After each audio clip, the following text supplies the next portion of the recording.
Hello, everybody. Jerry Elder here, and we are glad that you are with us right now as we are in part two of this new series of Think About It and the WhatSoEver series coming from the book of Philippians, chapter 4 and verse 8. We are glad to have with us right now the one and only Ben McGreevy. Ben, how are you doing? I'm doing great. It's fantastic to be here. I'm Well, excited about you here. being here with us. Well, we are here. I mean, Right. Yes. it is what it is. And we are recording this at a time when you and I can have to have social distancing. That's what they say. The young folks these days and the older folks alike should say social distancing, correct? Well, I think everybody's doing it. You know, everybody's they're trying. They're trying. It's tough times, but it's okay. And so Ben is the youth minister at the Southgate Church of Christ in Columbia, Tennessee. You have been there now? Just over a year. So 1 year and 3 months. And you work with the wonderful John Thomas. You can call him the wonderful. No, just kidding. Yes, the formerly coronavirus infested himself, John Thomas, but thankfully he's okay. And he is awesome. So it's been a blessing to work with him and Jody. Yes. Oh, yeah. Let's don't forget Jody, because Jody just kind of went off the record of everything. You know, we don't ever see him anymore. I think he hides in his corner. But yeah, we don't see him either. So, well, we love him. We sure do love him. I am glad you're here with us at this time to talk about this. This part of the special part of series of where we're talking about the whatsoever passages, whatever passages, however your translation may read. And I've asked you, Ben, to come in and talk about what he says, whatsoever things are noble. What is Paul talking about there? Help us out a little bit with that. Well, and we talk about noble. I use the ESV, and even in the New King James, it uses the word honorable there. And for me, I think about this. I think about when I was in college. I was backing into a parking spot. Now, granted, I'm a really terrible parker. Every time I go to park a car, even if it's forwards, I'm always crooked. I can't get it straight. My wife, Amelia, always makes fun of me for it and tells me I'm pathetic. But I was backing into a parking spot at my apartment, and sure enough, my mirror deceived me. Now, this was seriously a mirror issue. It was not adjusted to me properly. And so I scraped the back bumper of somebody's car who was also in the parking lot. Now, it wasn't bad. I mean, I went and I, of course, terrified, because here I am. This is my first ever collision. I walk out, rub it with my thumb. I have a white car. It was a dark gray car. And so it was a very smooth, it wiped right off, just a minor scratch from what I could see. If I would have walked inside, gotten cleaning supplies, and come back outside, the person would have never noticed. Now, I'm very confident of that. It would have never been noticed that there was a scratch on the car. I want to get back to that in a minute. But like you said, we're going through this passage in Philippians chapter 8 with the whatsoevers or the whatevers, like you said, depending on the translation. And we see this list. If you don't mind, I'm going to read it because I would love to just kind of bring it back up. It says, finally, brothers, whatever is true, whatever is honorable, whatever is just, whatever is pure, whatever is lovely, whatever is commendable, if there's any excellence, if there's anything worthy of praise. And then I think it says an interesting phrase. It says, think about these things. And then it says in verse 9, what you have learned and received and heard and seen in me, practice these things. And he brings up this entire list. Why? Because he ends it with, and the God of peace will be with you.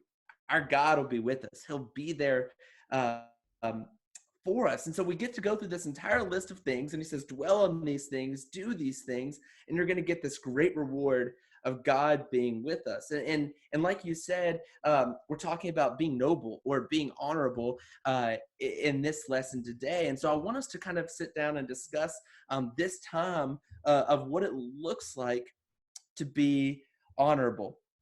So back to the story. I had scraped this person's car, and I had two options here. Like I said, I could have washed it off, walked inside, nobody would have noticed, or I could leave the note. and say, hey, I bumped into your car. Now, I was in a rush. I had a presentation later that day in a class that was my final presentation. It was the difference between an A and a B, and I had like an hour or 45 minutes to eat lunch. So I rushed inside after writing a note and left it on their car, and I rushed inside and ate lunch. And I hope this doesn't come across as me saying, look at me for writing a note, because that's not what I'm trying to say. This is just a personal experience. Don't worry, it doesn't end as fantastic as it sounds. When talking about honorable, probably, and I might have called my dad who told me to do this at this time.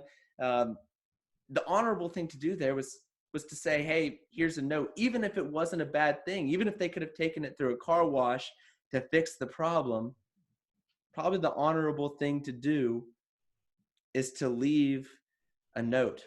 Now, the word honorable that we can sit here and look at, and when you think about it, even when you said, hey, let's go through this, and I said, I'll go through honorable, I was like, what is honorable? What is noble? What does this even mean? It's this idea of just almost having a natural, being a respectful person. When people look at you, it's like this idea of respect, right? When I think of noble, I think of the knights in shining armor, right? They're the people who you look at and you're like, look at those guys. They're noble people. They were respected.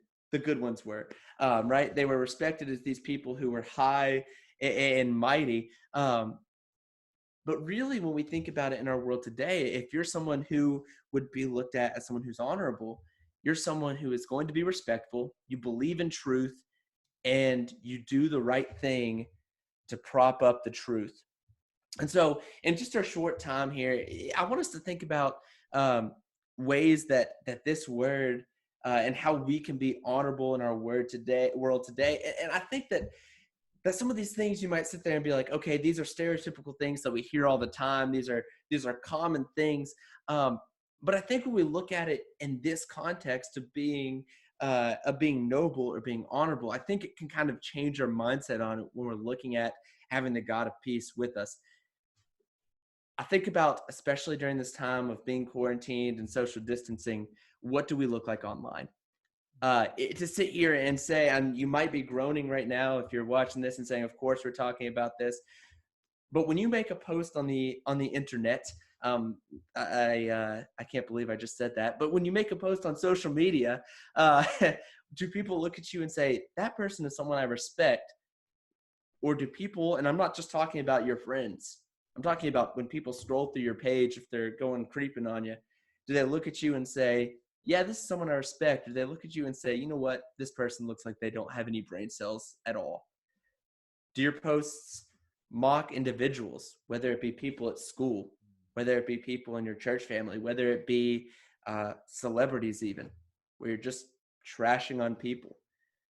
Are you posting political things? And maybe you're in high school and you're like, hey, I don't post political things. I'm embarrassed to my Facebook page when I was in high school because I posted so many political things, but you're posting things that polarize people and people are arguing and fighting, and what you're doing is you're losing the respect of someone because there's always someone who thinks differently than you, and you lose that opportunity to reach their soul. If Jerry or I or maybe an elder in your congregation were to scroll through the things that you've liked on your social media, would they lose a little bit of respect for you? Have people lost respect for you, of who you are online? Maybe when you walk into school, and I know you can't walk into school right now, but when you walk into school, do people disrespect you for reasons that you can help? Because you're a jerk to someone, you don't speak to someone. Maybe they don't look at you as someone they respect because you're not somebody who's going to be honest. Maybe you only have A's in a class because you're cheating to get those A's. I knew several people like that when I was in high school and especially college. When you look at a sporting event that you've played in and you lose, how are you shaking hands with your opponent? Are you somebody who people look at and they say, I respect that person for who they are? And we could go on, and I hope that you could sit there and say, yeah, where's the place in my life that I struggle to gain respect? I want us to stop here, and I hope you have your Bible open. Maybe you do, maybe you don't. Let's go to 1 Peter real quickly. 1 Peter chapter 2, and just for time's sake, I'm going to go ahead and read it. But let's read in verse 12. It's talking about keeping your conduct among the Gentiles. And so let's read this. This talking about just the general people. It says, keep your conduct among the Gentiles, ready for it, honorable, noble, so that when they speak against you as evildoers, they may see your good deeds and glorify God on the day of visitation. Are you going to be a person that they respect, so that when people speak evil of you, they look at who you are and you're like, no, wait a minute. This person is honorable. I left a note on the car. A few hours later, I had finished up my presentation and I was pulling back in to my apartment complex. And as I started parking, I get a call from a police officer. And he pulls in and an insurance claim was filed. And that little scratch just so happened to need to replace the entire bumper on the car. And that note ended up costing me $2,000. The decision to be honorable isn't always easy. It doesn't always lead to the greatest reward. The price of being honorable can be pretty high, like $2,000 high. But when you choose it, the God of peace is going to be with you. So I want to offer a challenge today. When you look at your life, what can you change to be more honorable? What can you change in your life so that people look at you and respect you instead of looking at you and saying that person is a total person who's a joke. I don't respect them at all. What are you going to do to make sure that even when nobody's watching, you have honor in what you do? That you're a noble person. So you ask the question, what does being noble mean, Jerry? I think it means finding respect among the people around you so that they look at you and they say, that person is full of honor. They're honorable. Thank you, Ben. That's perfect. This is perfect in what we're asking for. I agree 100%. You know, you sit there and you give this beautiful personal illustration. You said it cost you a lot, but being honorable was the right thing to do. You know why? Because it goes back to the very first thing that Paul says in that passage, whatsoever things are true. True. Yes. You know, there's an honesty that comes in there. Don't we? We want people to be honest. And, you know, it makes a big difference in the character. I want to go another step with you if we can for just Absolutely. a second. When seniors are getting ready to graduate high school, they want recommendations from youth ministers and others going to college. Well, if you're not an honorable person, what kind of recommendation are you going to get? Mm-hmm. And I think those things are valuable. I mean, it's always better to be noble. I'm so glad that you brought up the king, queen, prince, princesses part of that. It is that. When I hear that word, that's what I think of. It makes us not high and mighty, but it makes us so much closer to God when we have that. And Ben, I'll say this from the bottom of my heart. I see you as a noble person because I see the love of Jesus that's within your heart and how you treat the young people that are around you, and especially how you treat that beautiful wife that you have. And I'm thankful to God for you.